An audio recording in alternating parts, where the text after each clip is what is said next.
오늘 우리에게 주실 하나님 말씀을 함께 나누기 원합니다.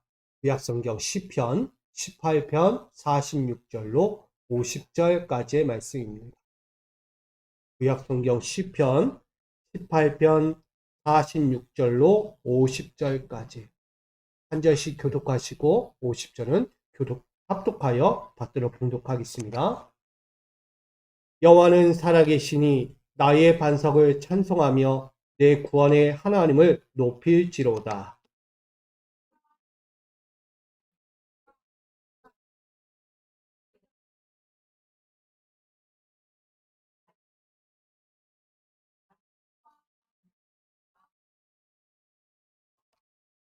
여호와의 이름으로 내가 이방 나라들 중에서 주께 감사하며 주의 이름을 찬송하리이다. 다 같이 여호와께서 그 왕에게 큰 구원을 주시며 기름 부음 받은 자에게 인자를 베푸시며 영원토록 다윗과 그 후손에게로다. 아멘.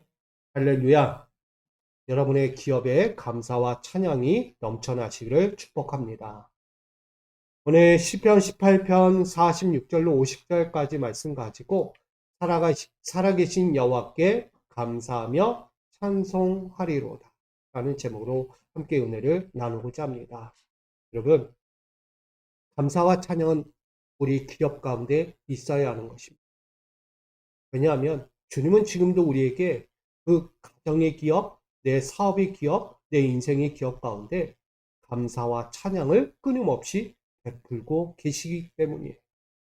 그 은혜를 기억하며 살아야 하는 것이 우리의 본분입니다. 하루를 살더라도 그 은혜에 기억하면서 사는 것이 당연할진데 우리가 감사하지 않냐고 그분 앞에 찬양을 올리지 않는 우리의 부족한 모습이 얼마나 많은가 돌아보게 됩니다.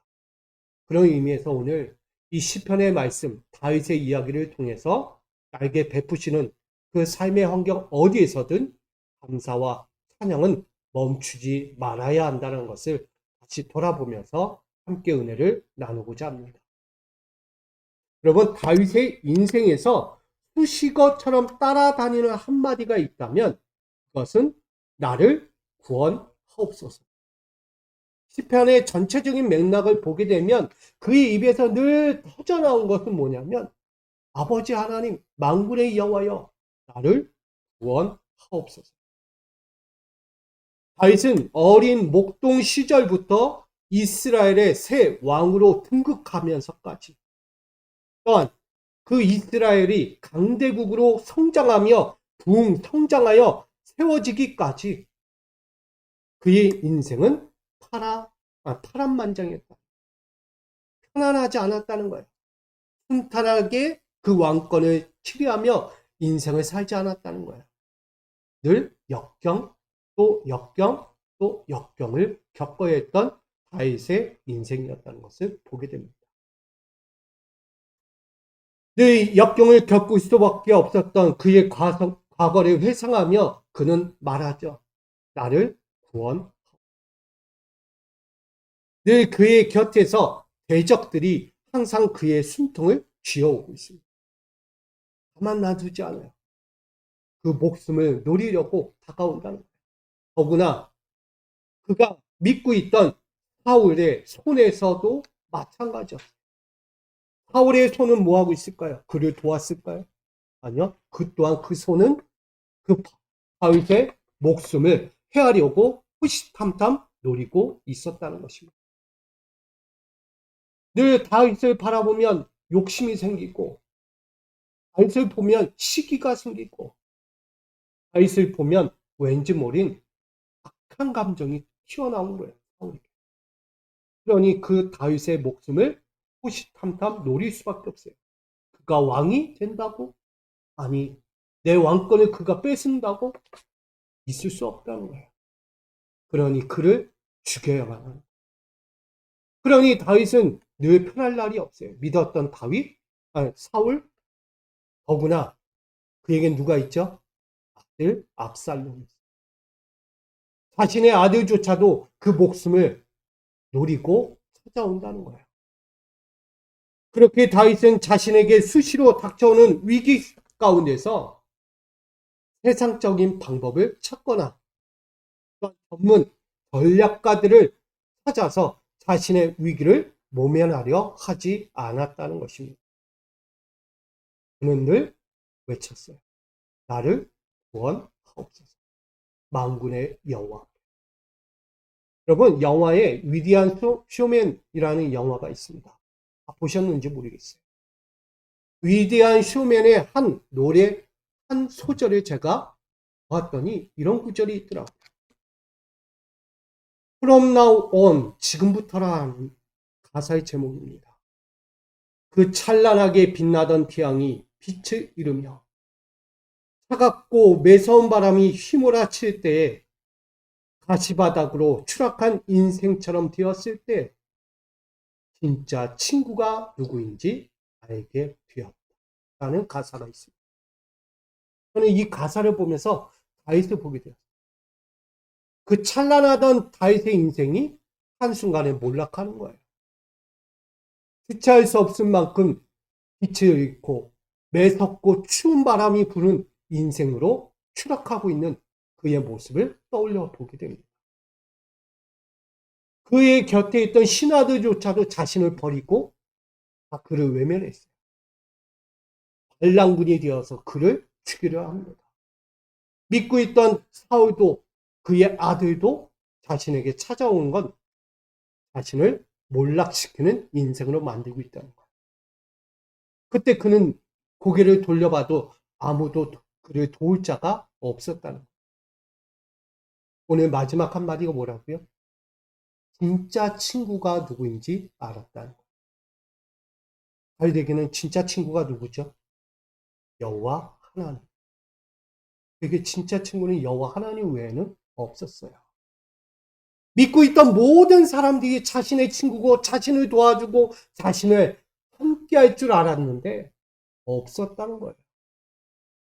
그때 고개를 들었더니 만군의 여호와 하나님이 보이는 거예요. 그러니 그의 호소는 나를 구원하옵소서. 단순한 고백이 아니었다는 것이죠. 저는 이 소절의 한 구절을 보면서도 다윗이 이런 마음이었겠고 매섭고 추운 산바닥 가운데 홀로 있는 다윗, 그것이 우리의 인생 가운데도 있을 수 있겠구나. 남이 모르는 인생의 길을 걷고 있고 차디찬 그 마음을 가지고 살아가는 사람들이 얼마나 많을까. 남이 알아주지 않고 도와주지 않고 들어주지 않는 그 마음들. 누가 들어주고 누가 함께 할 건가. 그때의 진정한 친구는 역시 하나님밖에 없겠구나라는 생각을 떠올리게 됩니다. 그렇게 다윗은 극한 고통과 근심과 위기 상황에 처했을 때 자신에게 빛을 찾게 하시며 매서운 바람도 잠잠케 하시며 추락한 인생을 도우시는 분이 누구인지 분명히 알았다는 것이죠. 그래서 모든 환난과 고통의 순간들이 찾아오면 그는 매 순간 외쳤습니다. 누구를 향하여? 만군의 여호와 하나님, 나를 구원하여 주옵소서. 나를 도와주시옵소서. 저 대적들이, 저 사울이, 저 내 아들이라는 압살롬이 나를 찾아옵니다. 나는 힘이 없습니다. 나는 어떤 것도 할 수 없습니다. 무능한 존재가 되었어요. 도와주십시오라고 외친 거예요. 그렇게 다윗은 자신에게 구원의 손길을 펼쳐주기를 원할 때 하나님은 놀랍게도 구원의 손길을 펼쳐 주셨다는 것입니다. 그것이 시편 27편 1절의 말씀입니다. 함께 고백해 볼까요? 시작. 여호와는 나의 빛이요 나의 구원이시니 내가 누구를 두려워하리요. 여호와는 내 생명의 능력이시니 내가 누구를 무서워하리요. 아멘. 다윗은 악한 세력들이 일평생 자기 가운데 찾아올 때에 이런 마음을 갖는 거예요. 그래도 하나님 나의 곁에 만군의 여호가 내 곁에 있는데 내가 어찌 두려워하니.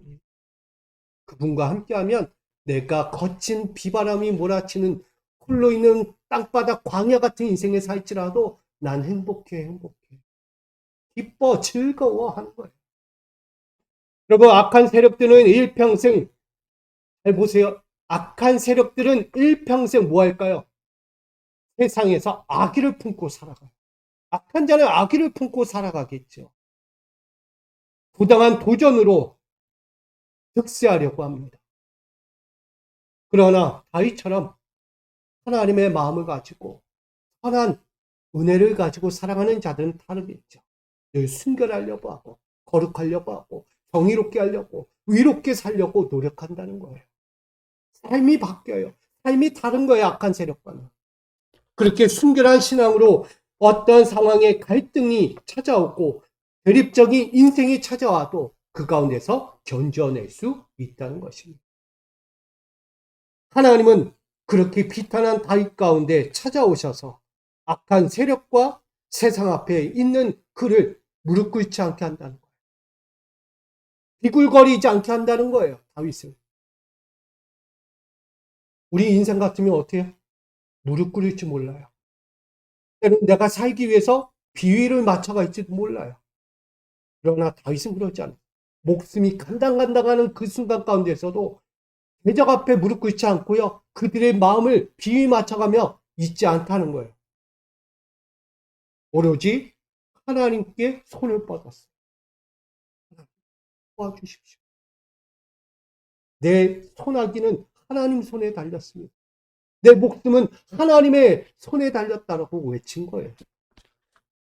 그렇게 절대적인 신뢰와 확신으로 구원을 외치며 그는 늘 이 고통과 절망의 인생 가운데서 했던 행동이 있습니다. 그게 오늘 말씀 중에 나오는 감사와 찬양입니다. 여러분, 내가 고통당하고 위기 가운데 있는데 감사가 나옵니까? 찬양이 흘러나옵니까? 아니잖아요. 근데 다윗은요, 이 어려움 중에 있을 때 더더욱 감사하고 찬양을 외쳤다는 것입니다. 저는 우리 믿음의 성도님들이 감사와 찬양이 먼저 흘러나오기를 소망합니다. 그게 먼저예요, 먼저. 하소연하고 원망하고 불평하는 게 먼저가 아니라 감사와 찬양이 이 다윗처럼 흘러나와야 하는 거예요, 어려울 때. 그러면 뭐가 바뀔까요? 인식의 변화가 오는 거예요. 생각의 전환이 오는 거예요. 어려울 때 기뻐할 수 있고 근심할 때 기뻐하는 거예요. 우리는 이것을 보기 원합니다. 다윗은 자신에게 찾아오는 모든 인생의 역경 속에서 하나님의 절대적인 놀라운 은혜에 대해서 그 손길을 기억하지 않을 수가 없었다고 이야기해요. 왜?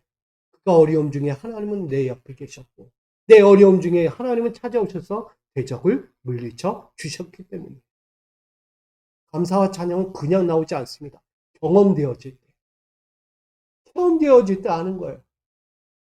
나에게 어떻게 주님이 오셨는지 아니까 찬양이 나오고 감사가 나오는 거예요. 우리 많은 신앙인들이 있는데요. 감사와 찬양이 안 나오는 이유가 있대요. 왜일까요, 여러분? 왜 감사와 찬양이 내 인생에서 나오지 않을까? 주님의 은혜를 경험하지 못했기 때문에. 수십 년 신앙생활에도요, 주님의 은혜가 뭔지를 잘 모른다는 거예요.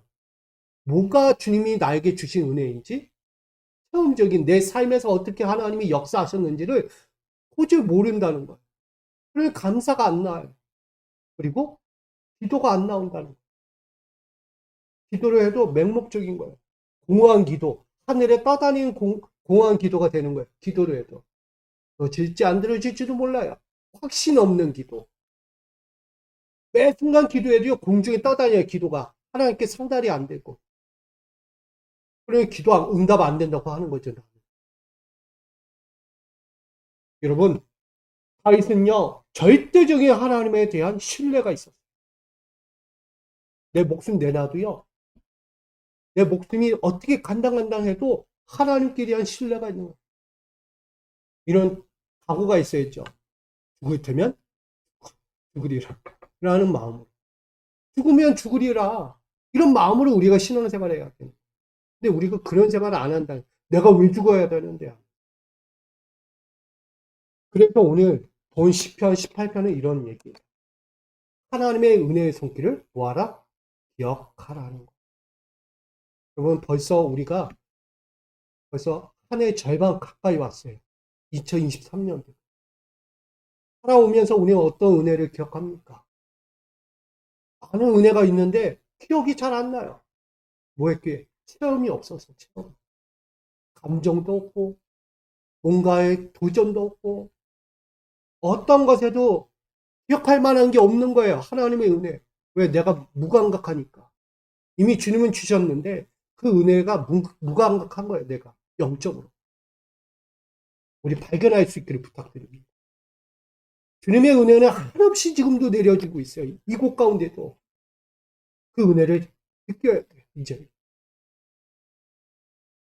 다윗 자신에게 펼치신 하나님의 놀라운 은혜의 손길을 돌아보며 그는 감격하며 쓴 시가 바로 오늘 본 18편이에요.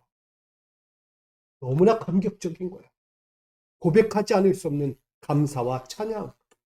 그래서 본 시편 18편은 감사의 회상이라고도 말하기도 합니다. 떠올려보는 거예요. 하나님의 은혜였구나. 이것도 하나님의 은혜, 저것도 하나님의 은혜. 이 모든 것이 하나님의 은혜구나 라고 고백하죠. 다윗은 평범한 삶에 있든지 또한 평범한 삶에 처하지 않든지 간에 어느 때든지 여호와의 집, 그 어디에서든 여호와만을 섬기고 예배하기를 원했습니다. 길바닥이 있어도 여호와 예배하는 거예요. 저 바다 한가운데 있어도 하나님 예배하는 거예요. 그게 그의 모습이었어요. 찬양하기를 원했어요. 여러분 찬양하셔야 돼요. 예배하셔야 돼요. 차디차 얼음 한가운데 내가 서 있을지라도 저 북극이든 남극이든 떨어져서 혼자 추운 겨울을 맞이할지라도 그곳에서 하나님 예배하셔야 돼요. 그게 우리의 본분이에요. 그 가운데서 예배할 수 있다는 것 자체만으로도 우린 은혜예요. 아멘? 여러분 그 가운데서 예배할 자가 얼마나 되겠어요? 그 추운 데서. 근데 예배를 드리고 있다는 것 자체만으로도 은혜가 아니겠습니까? 오늘 우리도 그 인생처럼 살아가는 그 자리에 있지만 지금 예배하고 있고 찬양하고 있고 내 삶의 걸음을 한 걸음 한 걸음 살아가고 있는 것만으로도 감사가 넘치는 거예요. 그러니 오늘 이 다윗처럼 자신은 왕권을 세우지 않았어요. 내가 왕이었는데 내가 어떤 왕인데 기름 부음 받은 자인데 내가 이런 인생을 살아? 그 왕권에 대한 메마름이 있지 않았다는 거예요. 다윗은 왕권은 한순간에도 무너질 수 있다는 것을 알았어요. 그리고 여호와의 종으로서 살기를 원했어요. 나는 언제나 왕이지만 또한 종이다. 맞죠? 당시 왕이지만 반대로 뭐예요? 종이에요. 하나님의 종, 여호와의 종. 숨기는 자라는 거예요. 제가 아이들과 예배하면서 이야기했어요. 제 목사잖아요. 저 목사가 권위를 내세우고 이 앞에서 목사의 대접을 받겠다고 있다면 그건 아니다라고. 목사는 뭐 하는 사람이다? 종이다. 섬기는 자다라고 얘기했어요. 여기 있는 목사는요, 여러분들에게 섬김을 받고자 있는 자리가 아니고 여호와를 위하여 섬기는 먼저 된 자라는 거예요. 근데 많은 목회자들이 성도들 앞에서 대접받기를 원한다는 거예요. 권위를 내세우고 스스로 그렇게 한다는 거예요. 결국 그들은 치는 거예요, 하나님. 누가 대접받아야 되냐? 여호와가 대접받아야지. 왜 사람이 대접받아? 너는 섬기는 종이다라는 것을 말하고 있어요. 오늘 우리 모두는요, 이 땅에서 뭐 하는 자예요? 종이에요, 종. 높아지려고 하지 마세요. 높은 자리 가서 뭐 하시려고요? 대접받는 거 원하시면 여기 오지 마세요. 올 필요가 없는 거예요, 교회는. 대접받기 원하면 세상 가면 대접 많이 받아요. 교회는 섬기러 오는 자리지 대접받으러 오는 자리가 아니에요. 그걸 보면서 예수님이 보여주셨어요. 철저히 낮은 곳으로 가신 거예요. 나는 대접받기 온 자가 아니다. 난 섬기러 왔다, 섬기러. 대접받을 분은 여호와 하나님 외에는 없다라고 얘기해요. 그러기에 다윗도요, 자신은 종으로서 헌신하고 오직 하나님을 영광 돌리는 일에만 목적이 있다. 나의 일생의 목표를 그렇게 갖고 있다라고 본문은 전하고 있습니다. 왜일까요? 이사야 61장 3절은 이렇게 말씀합니다. 함께 말씀을 읽어볼까요? 시작. 무릇 시온에서 슬퍼하는 자에게 화관을 주어 그 죄를 대신하며 기쁨의 기름으로 그 슬픔을 대신하며 찬송의 옷으로 그 근심을 대신하시고 그들이 위의 나무 곧 여호와께서 심으신 그 영광을 나타낼 자라. 아멘. 뭐 하는 자라고요? 여호와의 심으신 그 영광을 나타낼 자. 여러분, 한 사람은 여러분의 처해 있는 모든 환경 가운데 심어진 자예요. 뭐 하라고? 근심 가운데 있는 자들에게 화관을 주는 거예요. 근심하는 자에게 기뻐하도록 만드는 거예요. 기뻐하도록. 아무것도 가진 것 없는 철저히 빈 가난한 인생을 살고 있는 그들에게 뭘 주라고요? 기쁨의 옷을 주라는 거예요. 여러분이 해야 할 일이에요. 사명. 근데 우리는 내가 기뻐하고 내가 좋은 옷 입고 내가 더 누리기 원하고 내가 더 높은 자리 가기 원한다. 근데 다윗은 달랐어요. 이사야가 전하는 이 말씀처럼 그의 인생은, 그의 목표는 오로지 슬퍼하는 자, 근심 중에 있는 자, 고통 중에 있는 자들을 돌아보기 원한 것. 그들을 통해 뭐하기로? 하나님의 영화롭게. 여러분, 다윗 자신에게 향하신 여호와 하나님을 보는 거예요. 내가 그렇게 처했을 때, 다윗 자신에게 처했을 때 하나님은 슬픔 대신 기쁨을 주셨다. 고난 중에, 고통 중에 있을 때 그에게 옷을 입혀주셨어요. 너덜너덜하잖아요. 입은 옷이 있겠어요? 도망치는 신세가 무슨 옷을 갖추고 도망치겠냐고요. 아무거나도 그냥 대충 걸치고 그냥 도망치는 게 목숨 건지려고. 이렇게 사는 인생이잖아요. 그런 인생에게 편안한 옷, 어디 가서도 추위에 떨지 않고 더위에 고나지 않는 그런 인생으로 옷을 입혀주는 거예요. 그게 하나님이었다는 것을 다윗이 고백합니다. 저는 우리 모두가 그런 인생을 맞이하기 원합니다.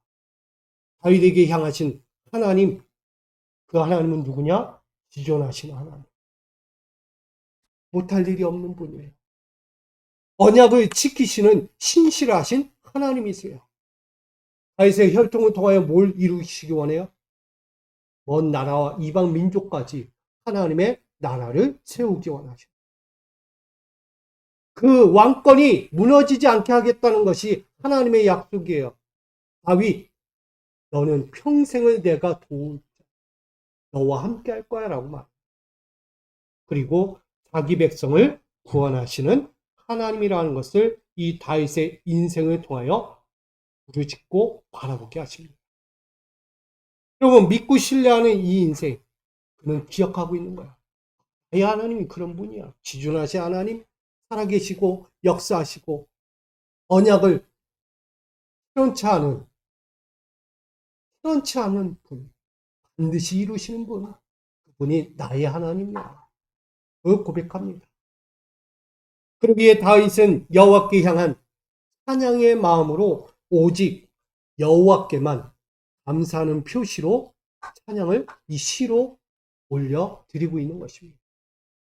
그런 의미에서 오늘 시편 18편 살아계신 여호와께 감사하며 찬송하리로다, 이 본문의 제목을 가지고 우리가 한번 권면해 드리고자 합니다. 첫 번째는 여호와는 어떤 분이시다? 복수하시는 하나님, 다시 말하면 보수하시는 하나님이세요. 오늘 본문의 47절에 이 하나님이 나를 위하여 보복해 주시고 민족들이 내게 복종하게 해 주시도다 라고 말합니다. 여기에 네카마라는 보복이 있습니다. 이것은 복수하다, 안갚음, 내 원한을 갚다라는 이야기입니다. 그래서 의미로는 완전히 복수하시는 하나님, 다시 하지 않아도 누가 하신다고요? 하나님이 안갚음해 주신다. 할렐루야. 참 편한 것 같아요. 내가 갚지 않아도 하나님 갚아주신다. 복수. 우리는 사람이 복수하기 원하잖아요. 내가 복수하기를. 근데 알고 보니까 하나님이 대신하여 주신대, 복수는. 그러니까 여러분 손에 피를 묻히면 돼야 안 돼요? 아기를 묻히면 돼야 안 돼요? 안 돼요. 그거 누가 감당하시겠다는 거예요? 하나님이 감당하시겠다. 여러분 손에 어떤 것도 묻히지 않게 하시는 하나님이세요. 불의하고 억울하고 억압받는 자들을 하나님은 지키시고 보호하시겠다라고 말씀합니다. 공의로운 심판을 즉각적으로 펼치시는 하나님이심을 말씀하고 있는 거예요. 다윗의 그 고통을 그냥 내버려 두실까요? 아니요. 하나님은요, 가만 안 두는 거예요, 그거. 감히 내가 기름 부음 받은 데 감히 건드려? 내가 복수한다, 내가. 그래서 하나님이요, 일하시는 거예요. 가만히 쉬다 말고 갑자기 일하시는 거예요. 갑자기 일어나서 내 딸, 내 아들 건드려? 가만 안 둬. 부모 같으면 어떻게 했어요? 내 자식 건드리는데 가만 놔두겠어요? 입을 안 가려요, 내 자식 건드리는데. 부모가 가만히 있겠냐고. 이판 사판인 거예요. 내가 간다. 그게 하나님이세요. 다윗의 선한 공의가 억압받고 고통의 인생으로 침몰하는 것을 보실 때 여호와께서 위로운 위분을 일으키시는 거예요. 위로운 분노, 이거 일으키시는 거예요. 그리고 다윗의 대적들을 완전히 심판하시는 거예요. 그리고 세상 나라들은 다윗의 영광과 탁월함과 하나님의 구원하심에 완전히 무릎 꿇게 된다라고 말씀합니다. 결국 뭐냐? 다윗은 여호와 하나님의 절대 주권과 공의로운 통치를 의지했다는 얘기입니다. 다윗이 일어날 수도 있어요. 어떻게 보면. 눈만 돌리면 이방 나라의 왕권을 가진 자들 손잡고 있는 이들이 많아요. 말만 하면 도와준다는 얘기예요. 자신을. 그러면 뭐예요? 자신을 대적하는 자들 물리칠 수 있을까요? 없을까요? 충분히 이기고도 남아요. 세상 방식으로 하면. 사람 방식으로 해도요, 충분히 다시 눈을 돌리면 자신을 도와줄 자들이 얼마든지 있어요. 근데 그거 의지하지 않아요. 오로지 여호와의 주권을 의지했어요. 내 인생은 여호와의 손에 있어. 뭘 해도 저들에게 손을 안 벌려. 나는 하나님께만 손 벌릴 거야. 하나님만 붙잡을 거야. 그분이 내 하나님인데 그분의 공의로운 통치를 의지했다는 것입니다. 현재를 살아가는 우리 믿음의 성도님들도 동일하기를 부탁드립니다. 시편 2편 11절은 이렇게 우리에게 증거합니다. 여호와를 경외함으로 섬기고 떨며 즐거워할지어다. 아멘. 여호와 하나님의 교훈을 받으시 바랍니다. 그분은 정직을 말합니다. 그분은 규범을 말해요. 나의 법도와 규례를 지키라는 거야. 사람 방식으로 가지 말라. 그리고 그의 명령을 따라 지혜로운 삶을 추구해야 한다라고 말하는 것입니다. 여호와의 교훈은 다른 것이 없어요. 정직하고 그의 규범을 지키고 그의 질서를 따라 그의 명령을 따라 사는 거예요. 그게 지혜죠. 그리하여 때 교회와 성도들의 선하고 공의로운 삶들이 혹여라도 저 악한 세력들, 대적들을 위해서 거짓과 허탄함에 가지고 찾아올지라도 그 가운데 넘어지지 않는다는 거예요. 혹여라도 상처받을 교회가 우리 성도님들이 상처받을 수 있어요. 악한 세력들 위해서 정직이 무너지고 규범이 무너지고 하나님의 말씀의 법도가 무너질 때 하신다. 하나님이 일어나시는 거예요. 내가 지킨다. 내가. 내 교회와 내 성도는 내가 지킨다라고 말씀하는 거예요. 하나님. 여호와 하나님의 위분이 일어나시는 거죠. 하나님의 분노는요. 불의한 것에만 일어나는 거예요. 아멘? 그러니까 여러분 믿으셔야 돼요. 다윗처럼. 하나님 분명히 나에게 임하실 거야. 나를 도우실 거야. 그 마음으로 감사하고 찬양하셔야 돼요. 내 마음 가지고 감히 나에게 덤벼? 감히 나에게 해코지를 해? 가만 안 두겠어. 그건 사람 마음이잖아요. 자기의 혈기를 가지고 대항하면 끝나지 않아요. 그 전쟁은 끝나지 않는다. 사람의 혈기로 가면. 그러나 하나님의 분노, 위로운 분노가 일어나면요. 한 방에 끝나는 거예요. 더 이상 알가불가 할 수가 없어요. 처음이자 끝이 돼버리는 거예요. 아멘. 그걸 보셔야 돼요. 뭐 사람 방식으로 하니까 내가 하면 또다시 뭐야? 그도 또 와? 그럼 또 끝나지 않는 거예요. 그럼 힘들죠. 인생 고달픈 거예요. 그러나 하나님께 맡겨보세요. 하나님 한 방에 쑥 가는 거예요. 어떻게 일하실지는 우리 몰라요. 하나님이 행하시는 거예요. 편하고 위로운 우리 인생을 열심히 사셔요. 그게 지혜예요. 그렇게 사시면 하나님의 본심 가운데 반드시 그 심판은 그들에게 임하게 될 거예요. 그러므로 하나님께서 교회와 성도들을 어미하시고 하나님의 공의로운 엄포 그것이 있어요. 뭐 하시겠다? 보호하시겠다는 거예요. 어미하시고 위로운 통치로 함께 하시는 분임을 수시로 와라 기억하라는 거예요. 아예 원통을 혈기 내지 마시고요. 원망, 불평 이거보다 하나님의 위로운 분노를 먼저 생각하시고 다윗처럼 여호와 하나님을 믿고 신뢰하며 항상 감사와 찬양을 먼저 올려드리는 우리 모두가 되기를 축복합니다. 두 번째는 여호와는 뭐 하시는 분? 구원하시는 분이다 라는 것을 기억하시기 바랍니다. 오늘 48절의 말씀을 보니까 주께서 나를 내 원수들에게서 구조하시니 주께서 나를 대적하는 자들의 위에 나를 높이 드시고 나를 포악한 자에게서 건지시나이다 라고 고백하고 있습니다. 다윗의 구조 팔라트와 나타내라는 건지시나이다 이 말씀 한번 직역하여 한번 엮어보세요. 이 나와 있는 말씀에 뭐가 될까요? 강포한 자들이 폭력과 악행으로 저지르는 세상. 뭐래도 악한 자들은 폭력이에요. 자기의 욕망을, 탐욕을 채우기까지는 폭력이 있삼는 거예요. 선한 게 있습니까? 그들에게? 선한 건 없는 거예요. 악한 세력. 그들에게는 악기적인 것만 있어요. 그렇게 폭력과 악행을 저지르는 세상 앞에서 윤리적이든 신앙적이든 하나님의 선하심과 거룩한 뜻들을 드러내실 하나님이심을 다윗은 고백하고 있어요. 너희들이 아무리 악한 마음을 가지고 악의적인 세상을 만들려고 할지라도 하나님은 그렇게 못 만들게 하십니다. 하나님은 선하고 위로운 것을 드러내실 것이다. 그래서 하나님은 어떤 하나님? 공의 하나님이에요. 저들에 대해서 자비가 없어요. 긍휼이 없어요. 악한 자들에게. 하나님은 분을 내는 거예요. 그래서 하나님의 주권과 공의로운 통치 앞에 복종하는 이 다윗의 삶에도 마찬가지였어요. 저 악한 세력들, 대적들은 자신을 먹어 삼키려고 찾아오는 폭력자들이었어요. 악행하는 자들이었어요. 그들에 대해서 다윗이 으악 하고 일어났어요. 아니잖아요. 그 순간 가운데서도 하나님의 주권과 통치를 의지하면서 그는 맡겼어요. 그 억압과 고통 가운데 있을 때, 핍박하는 그 인생 가운데 있을 때 여호와 하나님께서 그렇게 하는 거예요. 오늘 본문을 이어서 이야기하면 한다는 거예요. 뭐 하는 거예요? 잡아채서 구원한다는 거예요. 잡아챈다는 너 이리 와. 너 이리 와. 잡아떼는 거예요. 하나님께서 다윗을요 그 어려움 중에 있을 때 그냥 잡아떼는 거예요. 구하는 거예요.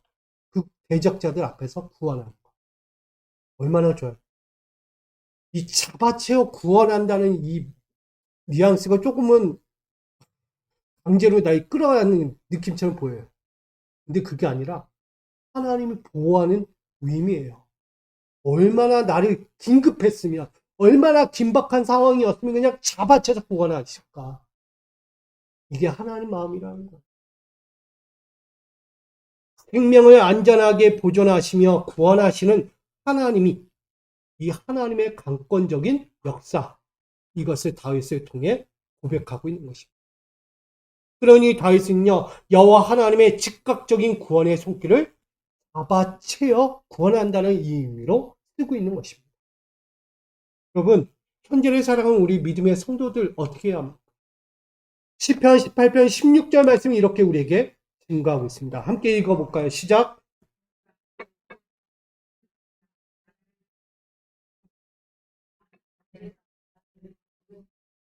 아멘.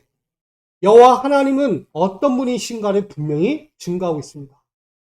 하나님은 구원하시는 방법이 있어요. 여러 가지 방법이 있어요.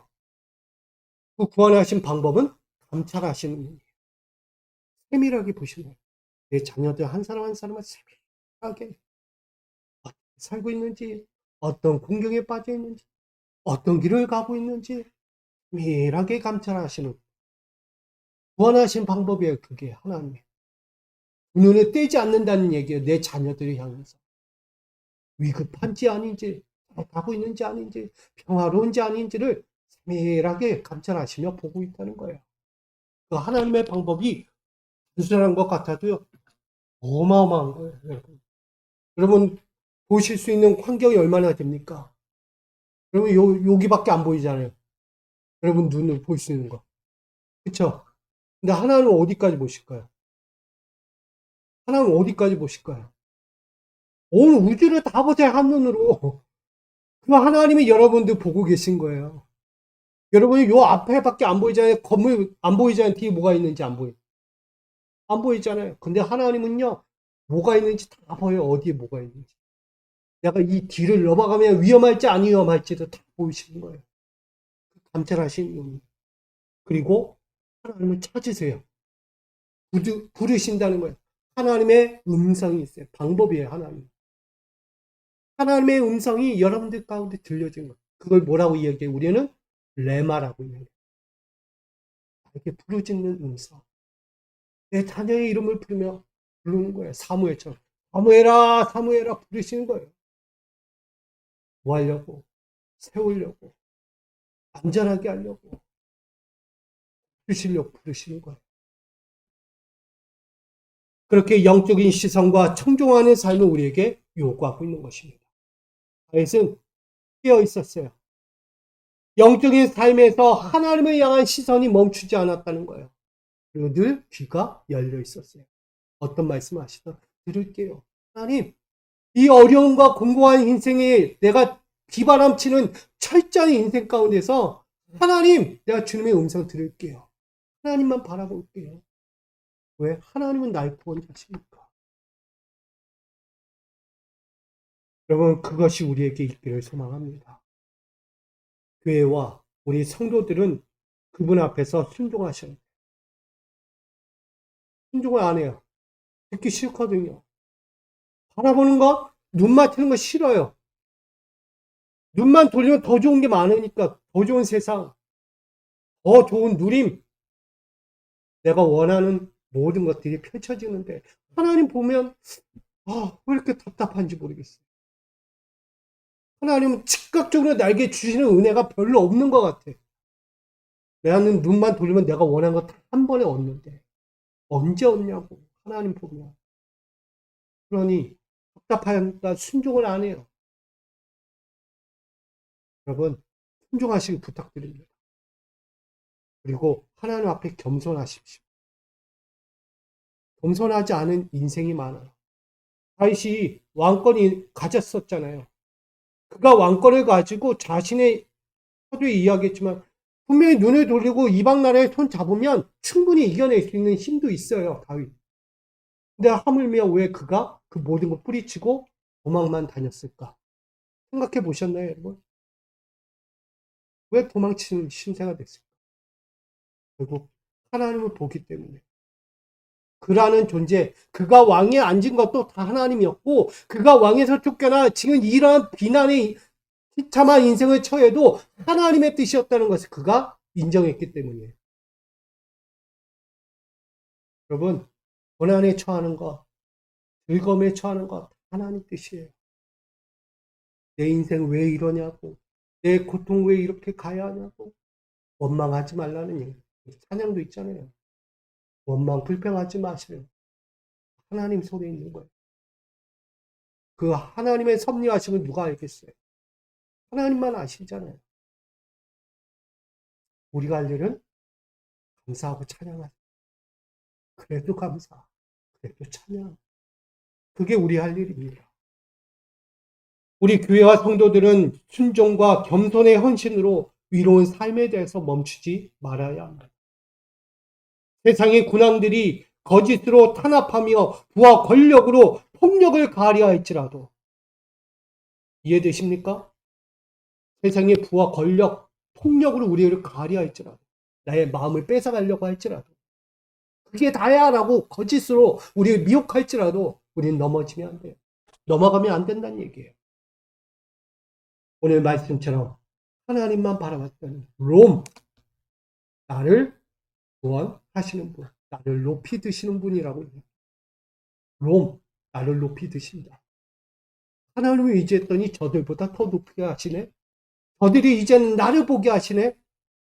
하나님을 영화롭게 하시네. 그걸 깨닫게 되는 거예요. 여러분, 하나님의 본심은요, 영광과 존귀로서의 지혜를 다시 회복해 주시는 하나님이세요. 다시 회복하는 거예요. 왕권을. 그게 다윗이었어요. 그러니 하나님의 나라 백성이자 거룩한 자녀의 영광과 권세의 지혜로 영생을 회복하는 은혜, 그것이 다윗에게만 아니요, 지금 여러분들에게 있기를 축복합니다. 그러므로 하나님께서 교회와 성도들을 향하여 겸손과 순종의 삶으로 부르짖는 소리에 반응하시기 바랍니다. 우린 반응해야 돼요. 그분은 수시로 우리를 부르고 계세요. 우리를 감찰하고 계세요. 뭐 하려고? 다시 회복시키려고. 원래의 자리. 원위치.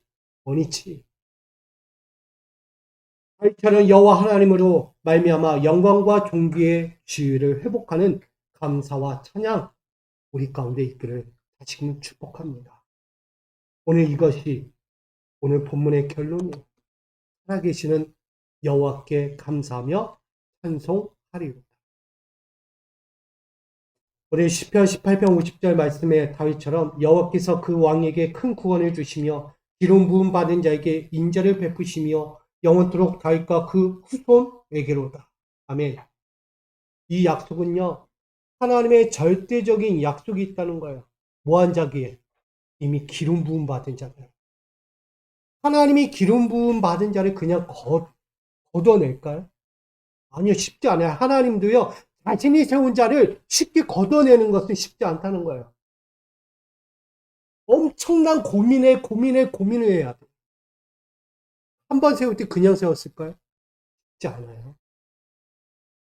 될 만한 자, 정작 합당한 자를 세우는데 그렇게 쉽게 세우지 않는. 그렇게 세운 다윗을 이 모습 때문에 순간 끊어버린다? 절대 있을 수 없어요. 끝까지 간다, 하나님. 끝까지 간다.